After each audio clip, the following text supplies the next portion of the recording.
Assalamu alaikum. Welcome to the 15 days revision crash course for performance management. And the topic is specialized cost and management accounting techniques. So this is a very technical area and you need to go through lots of calculations on this area. So here we are going to focus on many separate area. First is ABC costing, target costing, all the type of costing in fact, value analysis, life cycle costing, throughput, environmental cost accounting. So now starting with ABC, activity based costing. As you can see, the cost is based on the activity. Okay, so your cost, that is, it's driven by the activity that is performed. Okay, now what is it? If you take other costing and ABC costing is superior compared to other types of costing. This is a key costing method because when ABC has been compared with other costing method, ABC has some advantages which other costing techniques does not have. We'll see those advantages and we'll also see some drawbacks of ABC. Okay, what's the difference? The difference of costing method, the traditional costing method and ABC. The main difference lies in how the overhead absorptions are done, how your overheads are absorbed. That is the difference between ABC and traditional method. So there is a step-by-step approach that you need to follow to do ABC costing. So when calculations will be given to you, you have to use a method and it has to be done step by step. Now, written elements of ABC. So for your performance management exam, you need to write about ABC. It's important that you know what to write about ABC. They might ask you advantages and disadvantages. They might ask the implications of ABC or why ABC has been developed. So you should be able to explain it on your exam. Now, these are the steps. First step, you have to group your production overheads into activities according to how they are driven. Next, identify cost drivers for each activity. Third step, calculate a CDR for each activity cost driver rate for each activity cost. Then we have observe the activity cost into each product. Then calculate the production cost and profit and loss if required. If the question asks you do it, otherwise you don't have to calculate profit and loss. But yes, activity cost you should be able to calculate following all the 4 steps, all the 5 steps.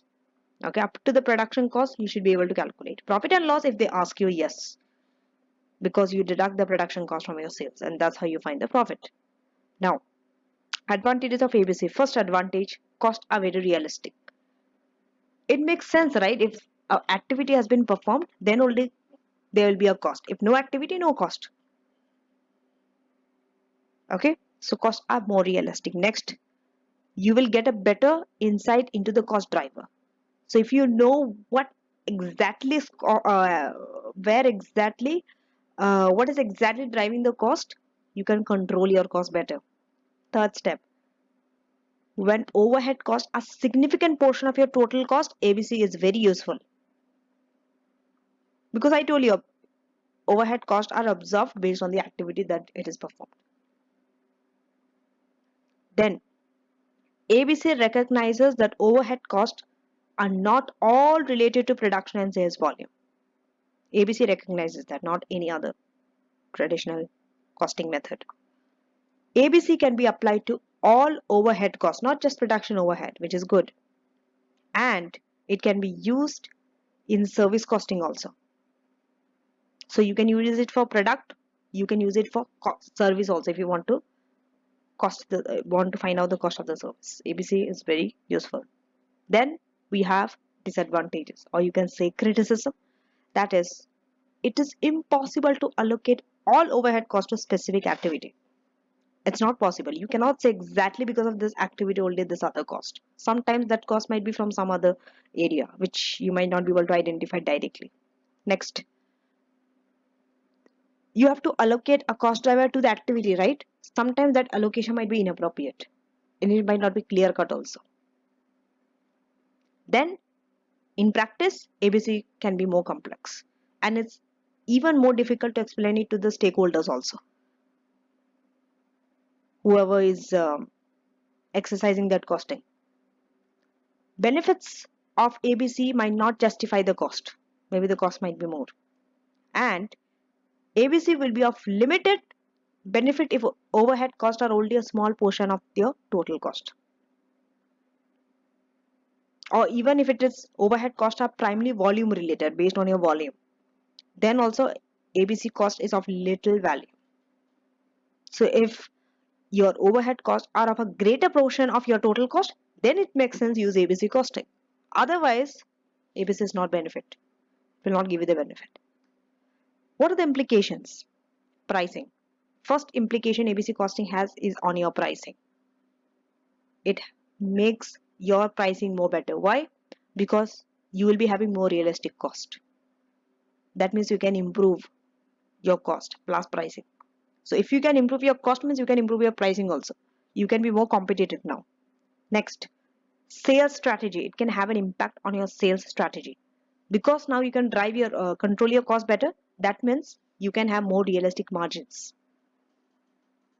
That means it will help you to focus on your sales strategy. Third, decision making.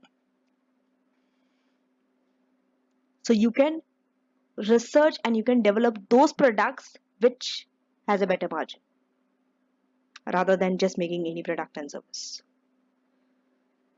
Then performance management also can be improved because you can set more realistic budget and you can control also the cost. Now we are moving on to the target costing. So in target costing, first, estimate a market driven selling price for a new product. Example to capture a required market share. So basically you are targeting the cost. You are working backwards. You want to find the cost. Which cost will help you to capture the market share? So you are putting an estimate on the selling price for a new product. That is known as target cost. You are targeting the cost. Okay. Then once it is done, once you've estimated, you reduce this figure by the company's required level of profit. Let's say company wants to make 20% of the profit. So based on that, now you will reduce that figure, whatever you have estimated in the first step. Third stage, produce a target cost figure for product designers to meet. So you're working backwards now. You understanding?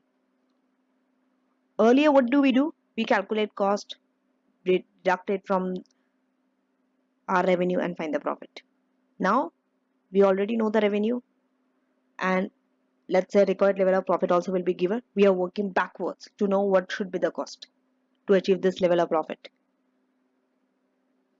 You understanding? So this is how you calculate the cost gap.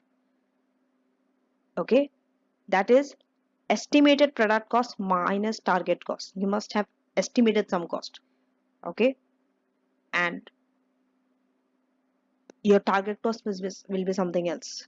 So that gap between your estimated product cost and target cost is known as target cost gap, and you need to calculate that. And your job is to close that cost gap. Try to bring the target cost as close to the estimated product cost as possible.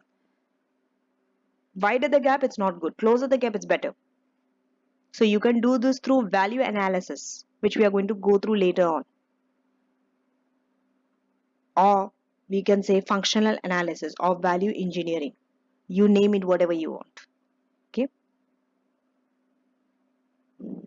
Now, how do you close the target cost gap? Do value analysis. Do value analysis. For example, look at identifying which product feature contributes to customer perceived value and which you do not. You should understand not all the features in the product is of value to customer. So you have to see those. Okay, you have to do a value analysis. Next, focus should be on reducing cost, but without compromising the perceived value. Some product feature you cannot take it from them. It has to be there. Because of that only, there's a perceived value. Value might actually not be there, but it is perceived in the eye of the customer that this is valuable to them. Okay, so you should not compromise on that while focusing on reducing cost. Okay, then can labor savings be made? Example, by using lower skill workers. See, for some industry, it works. You can use it. It will not have an impact. But some industries, you need skilled worker. So you cannot make labor savings there by hiring lower skilled workers.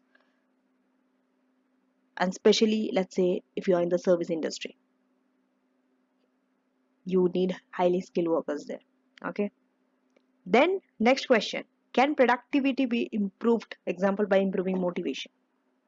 Because if you can improve the productivity through motivation, that means even if you drive down the cost, even if you drive down the salary of them, it should not have an impact. Productivity will improve because you'll be motivating them. On the other hand, you can reduce the cost because you'll be reducing their salary, for example. Then what production volume is needed to achieve economies of scale? So through all this, you can try to close that target cost gap. Now we have more. Could cost savings be made by reviewing the supply chain?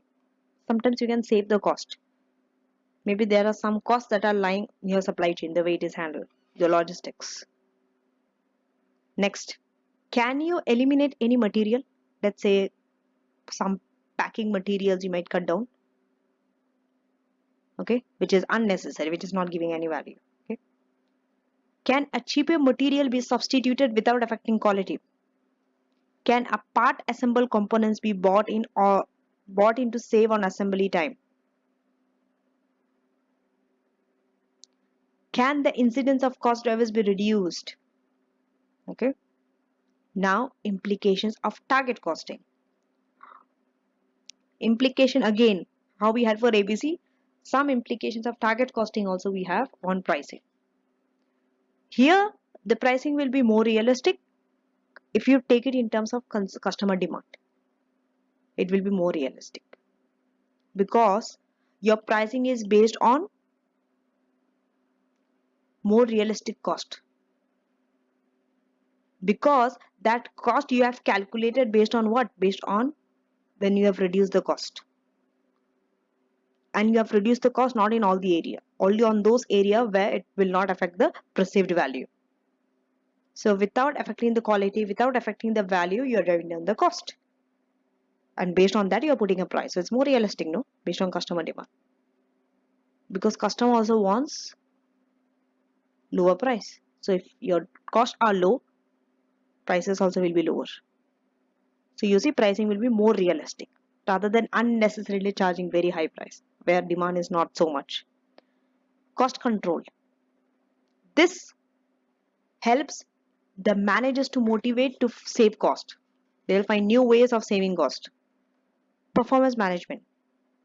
Same. Businesses will find ways to reduce costs. Now, third one is value analysis. Okay. So this comes from target cost. To ensure target cost can be achieved, okay, let's say this is your target. You want to achieve this much of cost. You want to reduce the cost up to this much, let's say your cost is 10,000. You want to reduce it to 7,000. So to do that, you have to do a value analysis.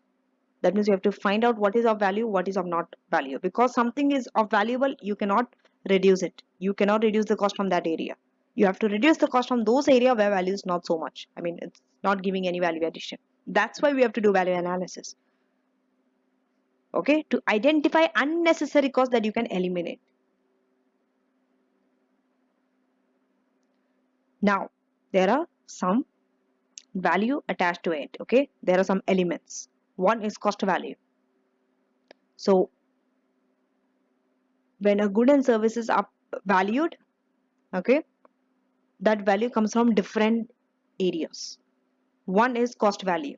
That means based on the cost of that good and service, They have put a value to it. That is known as cost value. Next is exchange value. If you want to exchange that goods and services, what would be the value? Then comes the use value. When you're using it, what is that value of that use? And steam value. One example is Apple. Okay, everyone feels good when they use Apple, right? It increases the self-esteem. So steam value. So cost, exchange, use, and steam value. These are the four types of value. Now, life cycle costing. The next one. Next type of costing is based on your life cycle of the product. Here, common mistake that is done by the candidate is they confuse life cycle costing with product life cycle. Life cycle costing and product life cycle, that is growth, introduction, growth, maturity, and decline. That is the product life cycle. But life cycle costing is different. Do not confuse this two. Life cycle costing is you are profiling the cost over a product's life, including the pre-production stage, even before the production stage. What would be the cost? Because a product has a life. So over that life, costing will differ. Some area costing will be too high, then later it will decline, right? So it tracks and accumulates the actual cost and revenue to each product from inception to abandonment. That means from the day you introduce the product, starting of the product to decline of the product. What would be the cost and the revenue of that product? It tracks. Enables a product's true profitability to be determined at the end of its economic life. So this is how you find out the life cycle cost of a product. There's a formula for it and you need to remember this formula. That is, you find the total cost of product over the entire life cycle divided by total number of units of the product. Okay, it will be given to you in the exam. You just have to know how to perform it. Now the background of this. How did this come into the picture?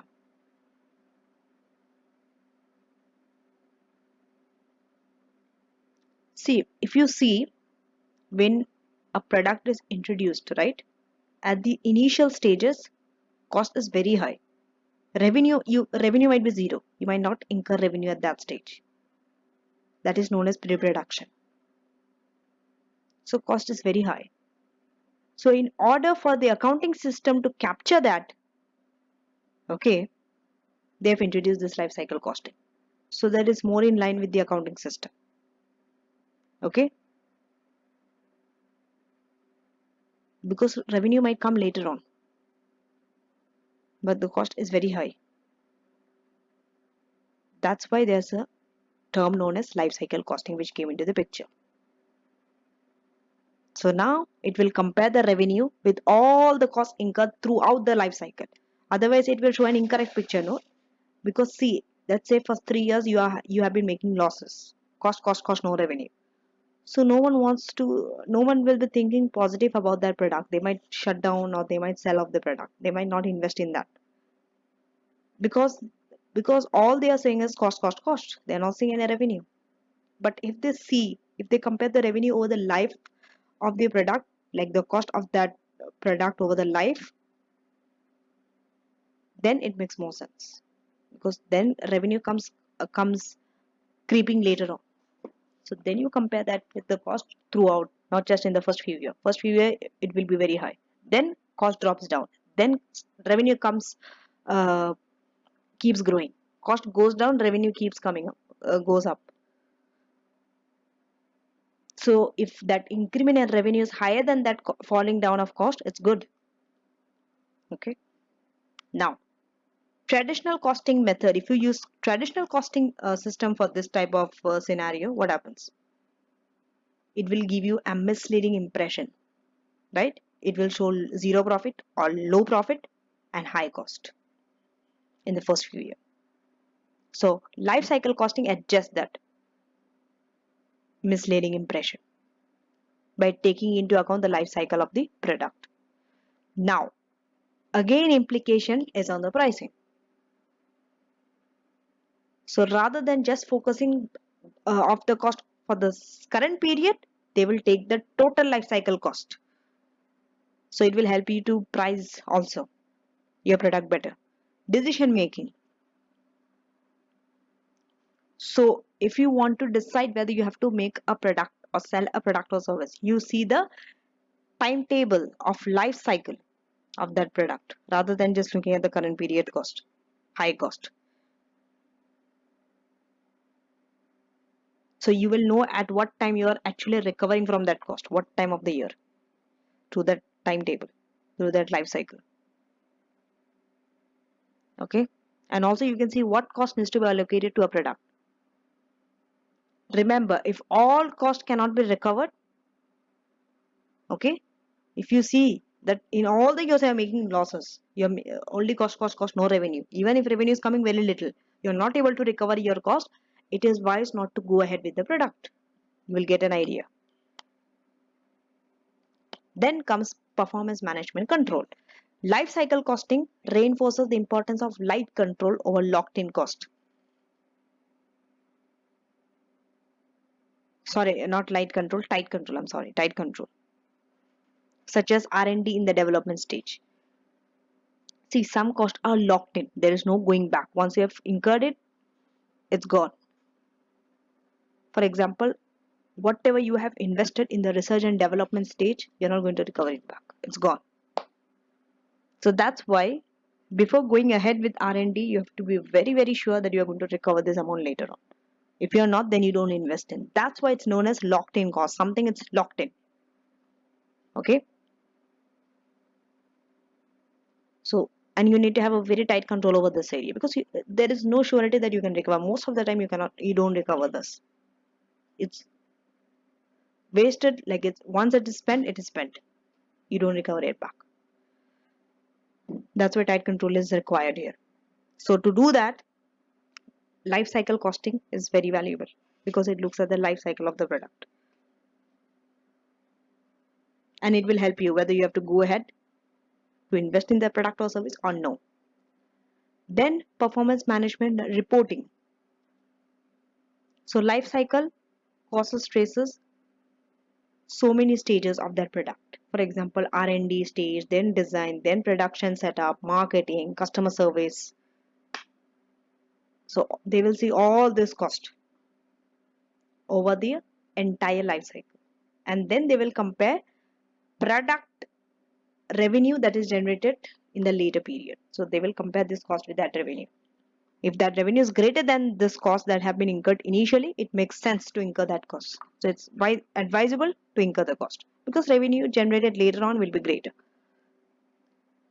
Benefits of life cycle costing. First benefit, it draws attention to all the cost, both production and non-production. Second benefit, measures all costs from concept to withdrawal from the day you have started till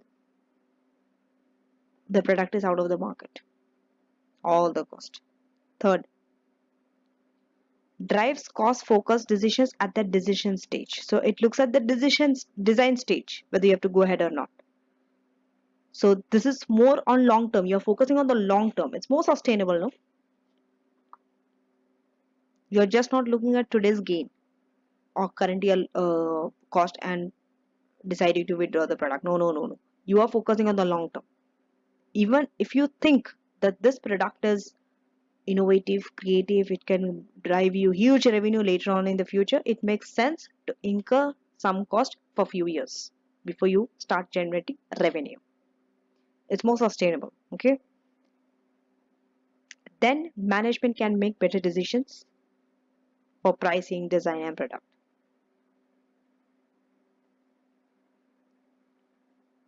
Next concept is throughput. So in throughput, you work through methodical step-by-step approach for multi-product decisions. Multi-product decisions. So background of this is application of key factor analysis to production bottlenecks. You see what is the bottlenecks. Bottleneck are obstacles that is slowing down your production. So you see that in the organization. Then the only totally variable cost is the purchase of raw material and component that are brought from external supplier. So anything raw material that you have purchased and any component bought from the external supplier are your only variable cost, and they are totally variable cost. They are not fixed cost. Okay. Direct labor costs are not wholly variable. If it's a labor cost, it might not be wholly variable. Some portion of it might be fixed.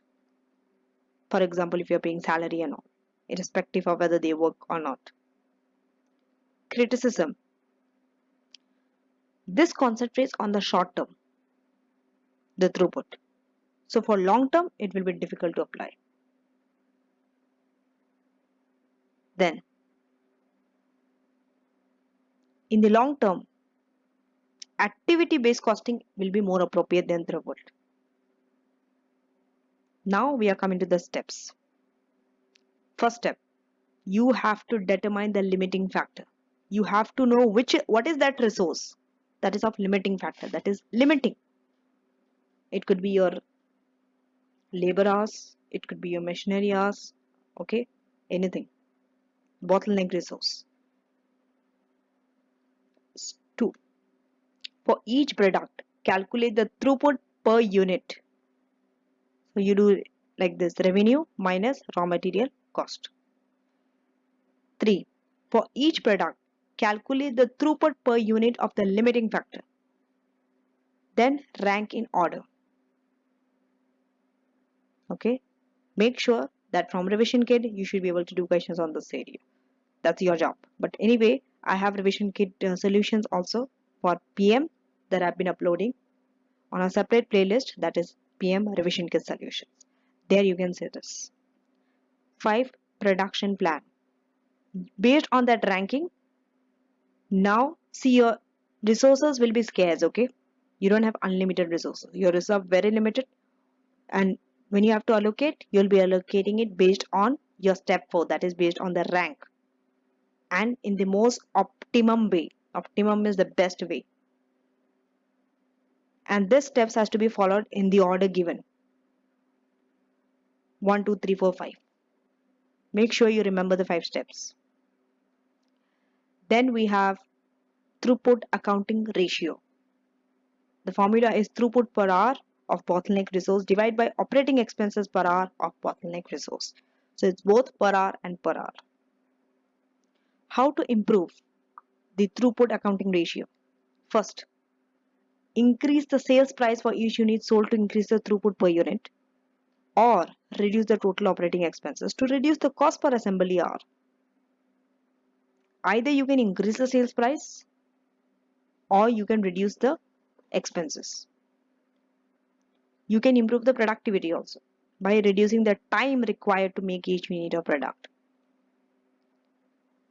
And there are technical articles, 2 technical articles on your ACCA website. One is throughput accounting, one is theory of constraint. Do watch. Now, theory of constraints.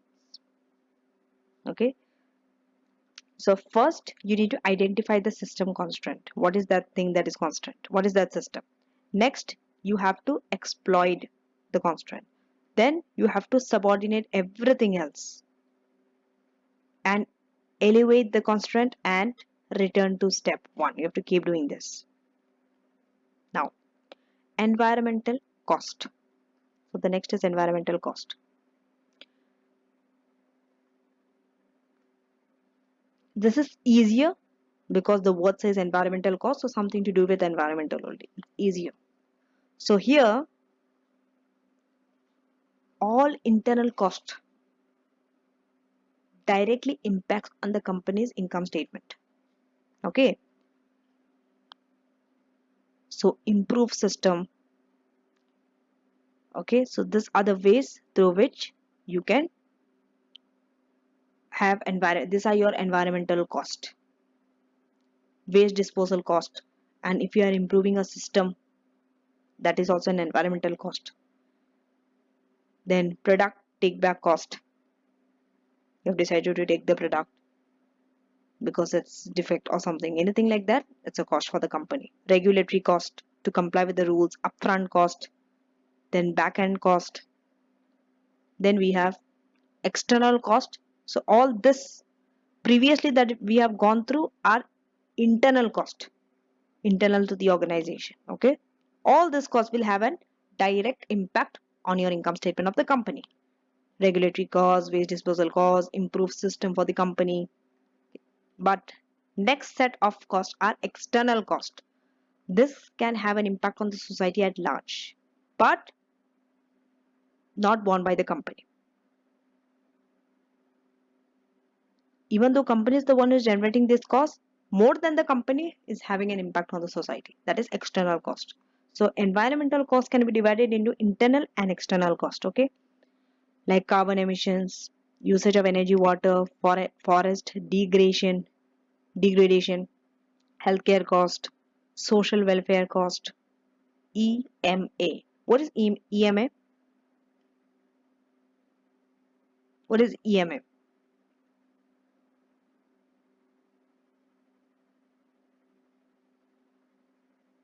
Tell me.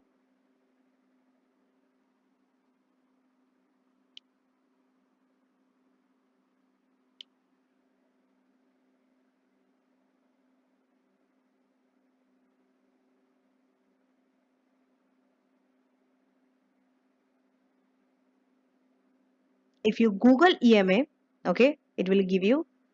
There are so many forms of EMA, but you have to know in terms of environmental costing accounting, in terms of management accounting, what is EMA. In management, you should know what is EMA. That is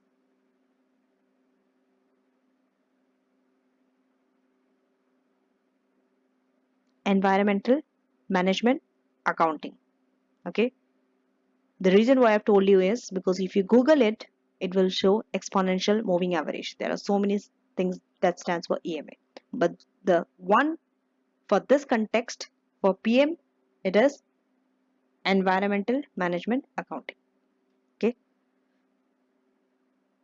So for the under this, we identify, we collect, and we analyze the two types of information for decision making. Okay. One is physical information, the other one is monetary information.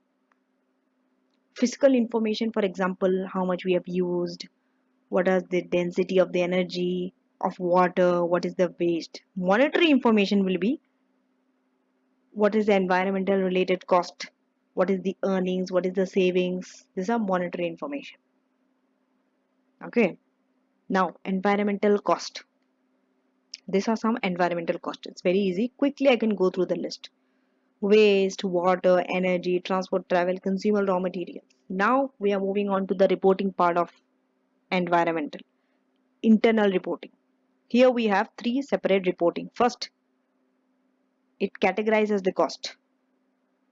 Okay. Then we have US EPA. And then we have UNDSN. So the first one is environmental prevention cost. To prevent something, what is the cost of it? Then environmental detection cost. You didn't prevent, but system should be able to detect. Then internal environmental internal failure cost. You were not able to detect, you were not able to prevent also. Cost was there, but what is the failure that occurred because of the cost? Internal failure cost. Then we have environmental external failure cost. Next, if you are following US EPA reporting, it has conventional cost, potential hidden cost, contingent cost, and image and relationship cost. Under UNDSN, we have costs incurred to protect the environment, cost of waste material. So these are the internal reporting, three separate internal reporting. Now, moving on to the environmental management accounting techniques. So we do input output analysis, flow cost accounting, ABC, and life cycle costing. Now, environmental and sustainability factor. So sustainability, what is the definition of sustainability? You should know, all of you should know it. Sustainability is having the best outcome for the human and the natural environment. That means the action that you are doing right now without compromising the quality for the future generation. That means if you are using the resource today, it will not lead to uh, deprivation of that resource for the future generation. They also will be able to use that resource. Okay, for example, you're using water or using land. You have to use it in such a way that even the future generation can come and use it, that they will not run short of the resources. It should be sustainable for them. So that is the meaning of sustainability. Something that you should be able to use now as well as for the indefinite future. Now we have input resources. So when you're consuming the resource, okay, do not consume too much of it at once. You should consume it at a rate which they can be reproduced, offset, or in some other way not irreplaceably depleted. It should not lead to depletion of resources. There should be enough resources for the other generation also. You have to think of all this. Okay, you cannot be selfish and only thinking about yourself. Okay, come on, I will use all the resources entirely for myself. No, that's not how the earth is going to sustain. Okay, then we have output. We look at the waste and the product. So you must not pollute the environment at a rate greater that can be clearer offset. Greater than that can be clearer offset. If you are having some, we cannot say, come on, it does not make sense. Okay, if we say 0% pollution, it is not possible. But at least you should not pollute it to such a level that it becomes very difficult later to offset that pollution or to clear it, or which is going to affect mostly the benefit more than the benefit cost is greater, environmental cost and all. Okay, now what is the role of the management accountant in all this? They will apply their skills and competencies to help develop sustainable strategies that are more forward looking, then how value can be created, how risk could be mitigated. So they are not going to focus on just short term and adverse resource usage. So this can include creating an ethics based culture, championing sustainability, risk management around sustainable and environmental factor, performance management focused on sustainable and environmental measure. Now, triple bottom line reporting or TBL reporting. What is this? Triple bottom line reporting has three elements, or we can say three P's. And the three P stands for, we'll see what does it stand for. Okay, it comes under three headings. So here, this reporting expands your traditional company reporting framework. So now it will take into account environmental and social factor also in addition to the economic factor. Economic means your financial factor. We all know everyone thinks about profit in terms of profit. With that profit, they are taking social as well as environmental factor. And it falls into three headings. Or I can say three P's because it stands with P. Okay, it starts with P. Each of the elements starts with P.